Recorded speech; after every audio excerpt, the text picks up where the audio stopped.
Welcome back. All right, power rankings time again. And there is, of course, chaos in terms of who's where on the board from last week compared to this week. A lot of movement. And I wouldn't be surprised if that's the case for another couple of weeks. Because there are so many teams in the East that are close to one another, and because the also-rans in the West are not really also-rans this year, so it's definitely changing things. But we'll start with number 32. That is normally how this works. Dropping one spot from last week is Nashville. Nashville, the effort's there. They're still getting points, but they're not getting the wins. And yeah, Nashville, it's been a tough go so far this season. At least Stamkos has started to get goals. He's now up to 3. He's had goals in back-to-back games. Maybe that's a sign that he's turning things around. But yeah, Nashville just they're finding ways to get losses. And yeah, 32nd. 31st this week, moving up one spot from last week, is Calgary. So the Calgary Flames had a decent week. Not a fantastic week. If they had a fantastic week, would have been a move of more than one spot. But I felt like Calgary belonged in 31st, Nashville in 32nd, as the West has the bottom 2 spots. Now, last week, 7 of the bottom 8 teams were in the West. This week, that is not the case. Dropping 7 spots from last week is Buffalo.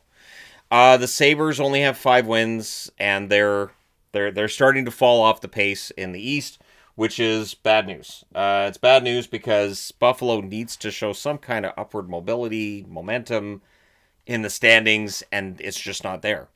And so for Buffalo fans, this is a very commonly well-known thing dating back to the 2011-2012 season, and it's getting kind of old. And so I was happy early in the season that Buffalo wasn't at the bottom, but here we are, Buffalo's near the bottom, and if they keep trending in this direction, next week they may very well be 32nd. 29th, I should say, moving up one spot from last week, is St. Louis. St. Louis didn't have a bad week, so they do move up past Buffalo. They are still sitting a ways from being a playoff team necessarily. It didn't help that they lost that lead against Seattle in the final second of the game, and then they lost in overtime.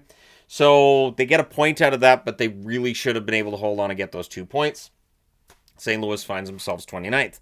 28th, another Western team moving up one spot from last week, Minnesota.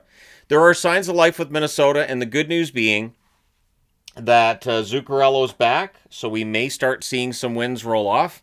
It has been a long season thus far for Wild fans, so maybe things are starting to turn around, but they do move up the one spot. That means the 4 of the bottom 5 are from the West. But number 27 is an Eastern team. So dropping 3 spots from last week, the New York Rangers. You know what's weird is that if I was ranking this based on the road, they'd be in the top row. But they've been shut out 5 times in 7 games at home. I can't have them in the row above this one when they've been shut out 5 times at home in their first 7 home games. It's just, I can't. It's just the numbers don't work, and it breaks my brain. So the Rangers are in the bottom row. I thought they'd have a bounce back season this year. They really haven't, so here we are. Number 26, dropping 1 spot from last week, is Vancouver. Yes, Vancouver's 500. I would love to see Vancouver in the playoffs, but this is where the board is about who's playing well. And I feel like with Vancouver, they did get the win tonight over Columbus. I think that reflects on the fact that Columbus has started to fall as well. So you're going to notice Columbus has dropped from last week's number. Vancouver stays in the bottom row, but I'm hopeful. I'm hopeful that they'll start to turn things around.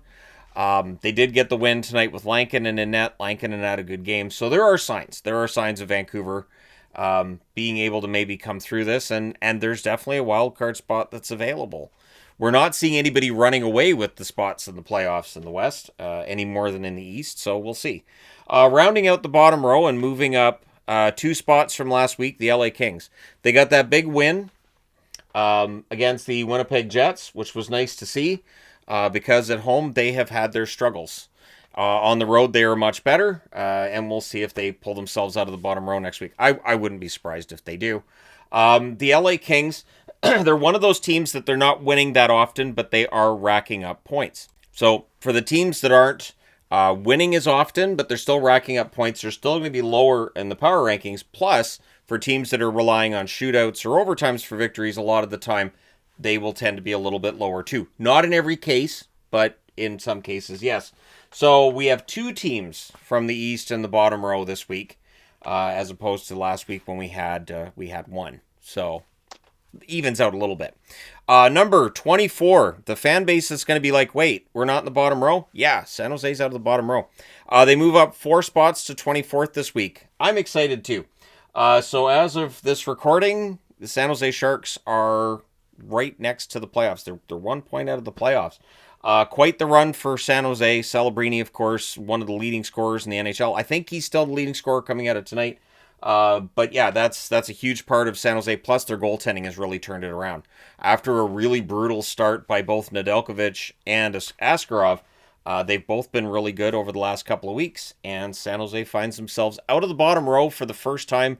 I'm going to say it's been years. I'm going to go ahead and say it's been years since San Jose was out of the bottom row. And I'm glad for it. I'm glad for this change. Number 23, dropping 6 spots from last week, is Edmonton. What is the problem in Edmonton? The Oilers have, they've been very disappointing. And I say that as something, I'm not an Oilers fan necessarily, but I'd expected more and better. I don't think it's the top players. I think Draisaitl and McDavid have been fine. I think the blue line's got issues. I think the depth had issues. And tonight the goaltending got lit up. So there are various things going wrong in Edmonton, and I wonder how long this can go on before changes start to take place for the Oilers, because they were supposed to be better than this. Number 22, dropping 9 spots from last week, is Columbus. Columbus takes a nosedive this week. They are now 4 points out of a playoff spot in the East, and it feels like they're trending in the wrong direction. So for the Columbus Blue Jackets, a big drop for them this week, and we'll see if they pick themselves up. I want Columbus in the playoffs. This is one of those teams that I'm really rooting for to see in the playoffs for the first time in a while, but rough week for them, and I thought for sure they'd at least get a point in Vancouver, and they didn't. So they're down to 22nd this week. Number 21, same spot as last week. One of the teams that didn't move up or down, Ottawa. Depending on the game, they look like a playoff team or they don't. And there isn't that consistency there in their game. There isn't that consistency in Ullmark's game, even though he doesn't give a darn about what people think. He, as I didn't use the word darn, but I want to keep this as family friendly as possible. But I understand Ullmark's frustration though with criticism a month into the season. Like, man, come on. I think goaltenders probably get frustrated too, because you don't see as much criticism of forwards that aren't producing. When a goaltender struggles, well, they're the last line of defense, so it's far more scrutinized than anybody else on the ice. But Ottawa finds themselves at 21 this week. Number 20, dropping 1 spot from last week, is Chicago. Basically, Chicago's winning games against teams that they should beat, which is remarkable considering this is Chicago, and coming into this season, if I said they're beating teams they should beat, your answer would have been, so San Jose or maybe Anaheim, maybe Calgary. But the reality is Chicago has rattled off some wins, and once we see them against some of the top teams, I'm kind of anxious to see how Chicago does. I will see if Chicago ends up back in the top 2 rows. If maybe San Jose ends up in the top 2 rows. Could be some crazy times upcoming. Number 19, also dropping 1 spot from last week, the Islanders. Basically, there's one team that broke out and they jumped quite a bit. There are a few teams that jumped quite a bit this week. So the Islanders just dropped the 1 spot. This is where we're into that part of the year where I feel like some teams are in the right spot or close to the right spot. And then when the Saturday arrives, even though I update these daily, things don't necessarily change as much as I would expect. That's not the case with some of these teams, though. Number 18, also dropping 1 spot from last week, is Philly. Philly struggles with scoring at times. Their power play is going to be probably a work in progress for a while this year, but there are some indications that this team's worst days are probably behind them, and Zegras has done really well, and hey, Drysdale started performing well too. So for the Philadelphia Flyers, they are getting more wins than expected because you've got Rick Tocchet as coach. And if they make the playoffs, he's going to be one of the finalists for Coach of the Year. The final team that's not in the top 16 is Washington. The Capitals dropped 2 spots from last week. For the Caps, it's execution. I think their systems are fine. I think they're playing okay. It's just that execution missing at the end. Tonight against Tampa was a good example. They outplayed Tampa for large stretches, but in the end, they just didn't come out of it with a point. Washington's a team that I still think probably gets it together and makes the playoffs, but in the East, it is so hard to tell. So that's your second to last row. Let's see how many. 1, 2, 3. So 5 and 3. 5 Eastern teams. Let me double check. 1, 2, 3, 4. Yeah, 5 and 3. So I guess there's more Eastern teams in the top 16 than Western. Happens. Number 16, dropping 4 spots from last week, Florida. The loss to San Jose tonight was Askarov stole it. So for Florida, the results this week, a little bit mixed, but considering how strong those California teams are suddenly starting to look, I don't know if Florida's struggling that much. Their road record hasn't been fantastic this year, but maybe California's getting a little bit tougher to play in. So that loss to San Jose tonight hurt them in the power rankings, is what I'm saying. Definitely hurt Florida. And so, yeah, we'll see how things progress from here. But they're still in the top half, but only just barely. Number 15, moving up 11 spots from last week, Boston. I don't understand what's going on in Boston. This honestly is where you can make the argument for a coach. Marco Sturm clearly has figured something out with these players, and it is interesting to watch because they're finding ways to win. And it's Pasternak leading the offense, but it's not just Pasternak either. Swayman's had that nice bounce back, not quite at the level he was a couple years ago, but he's still playing well. Korpisalo's been playing well enough recently as well. So, yeah, and they got the win tonight without McAvoy. So that's pretty good. If you can win without McAvoy, that's better than last year's Bruins. And so, yeah, Boston's in the top half of the board, which shocks me. I didn't think at the start of the year Boston would end up in the top half of the board. We'll see how long they stay here. Number 14, dropping 3 spots from last week, Detroit. The Wings, it's a slow creep. It's a slow creep where they're slowly dropping down, and it's frustrating to watch. They lost that game last night at home against the Rangers because the Rangers on the road are much better than the Rangers at home. But Detroit needs to find those victories. They need to stay above that playoff line. I still think this is a key year. That if Detroit does end up missing the playoffs, I think there's going to be some serious introspection done.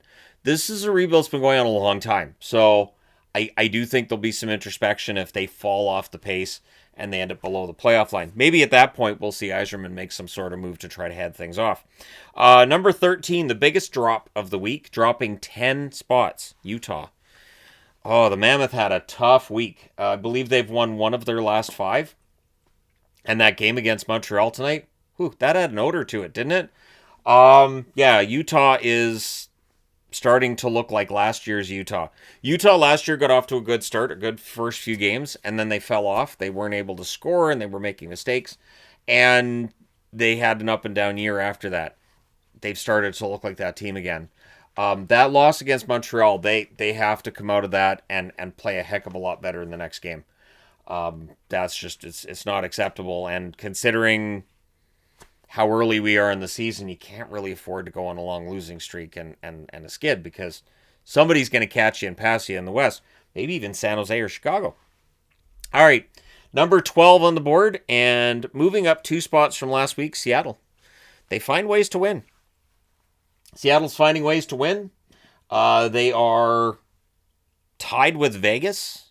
I didn't see that coming, and neither of them are in first place in the division. I really didn't see that coming. If you'd showed me this board, even to this point, before the season started, I would have looked at it and gone, I guess I had a stroke. So number 12 is Seattle. We'll see how long they're in the mix, but I'm fine with Seattle being. I think Seattle Vegas as a playoff series would be a lot of fun. So yeah, we'll see how it all turns out. Number 11 and moving up 11 spots from last week. That's right, Boston has company. It's Tampa. The Lightning are looking like the Lightning. Yes, they lost against Colorado, but who doesn't? So that one I didn't bust them for. I didn't move them down. That does happen when you lose against a really good team. I don't necessarily drop that team down. I go, yeah, they lost, but look who they were up against. No reason to bust them down. And Tampa showed tonight that game against Washington. They played well when they had to. Vasilevsky looking like Vasilevsky again. Yeah, Tampa's going to be tough again. They had that slow start. That's forgotten now. Number 10, dropping one spot from last week, is Dallas. So this is weird. Dallas has actually moved up into second spot in the division. They had a good week. But I'm still not seeing that full 60 minutes from Dallas. The game against Nashville today, if I had hair, it would have fallen out. Dallas just gives me conniptions for different stretches during games, and it's just once I see that full 60 minutes more often, Dallas will be in the top row. They're getting points, they're getting wins, but I want to see more with them, basically, than what I've seen to this point before I'm putting them in the top row. Number 9, moving up 11 spots from last week, is Toronto. Toronto had a really good week. Yes, they lost to Boston. They did. I didn't move Toronto down based on that loss to Boston, because Toronto came into this one, winning 4 out of 5, 5 out of 6, something along those lines. Toronto just ended up losing against a Boston team. There were a couple of goals you could have qualified as flukes.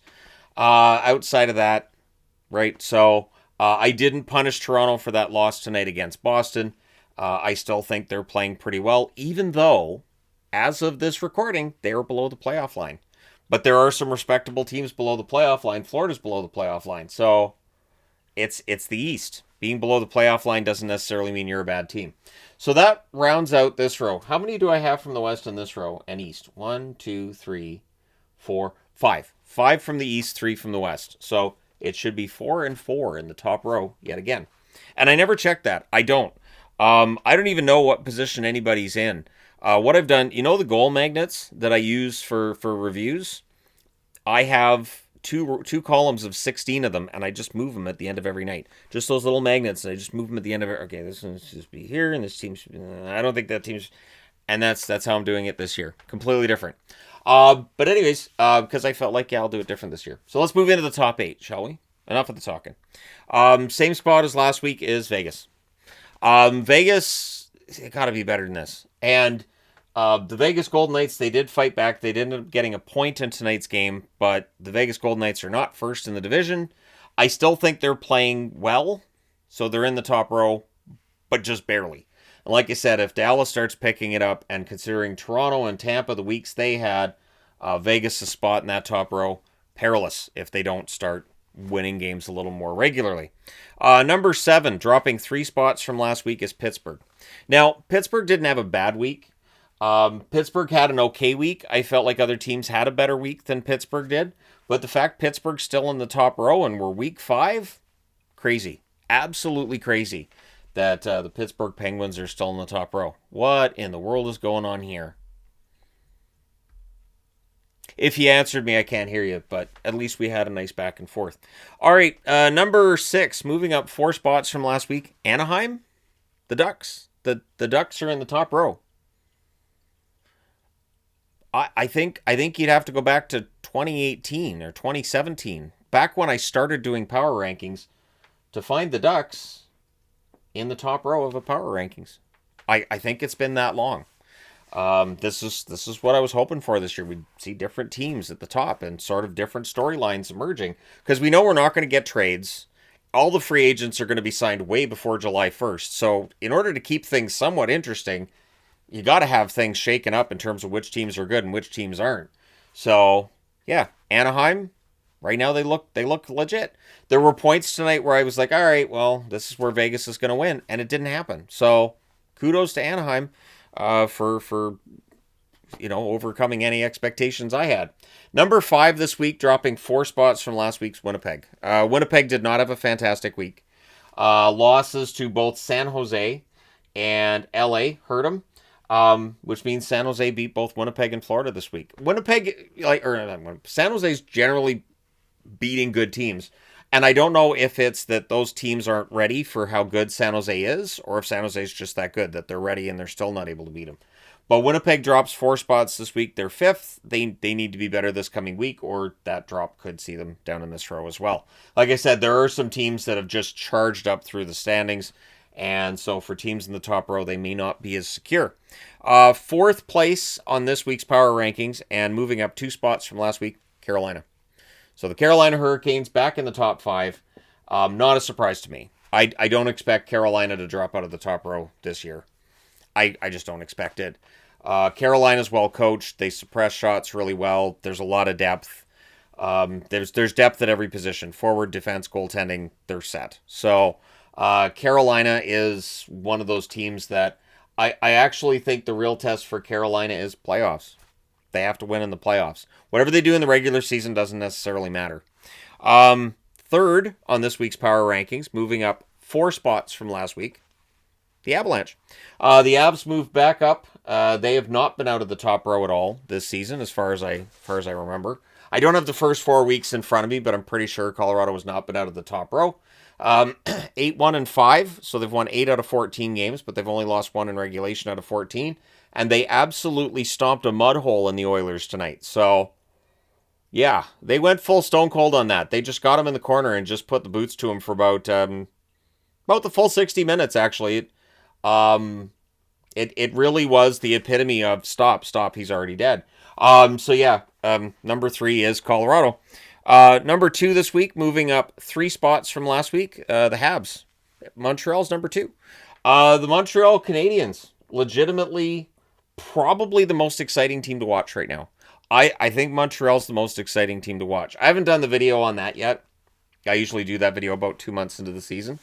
But if I had to gauge right now, I would say, yeah, Montreal's probably the most exciting.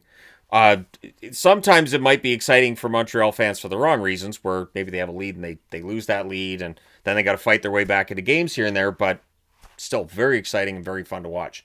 So this is the highest Montreal's been on my power rankings since Carey Price. I would say probably 2017, 2018 for them as well.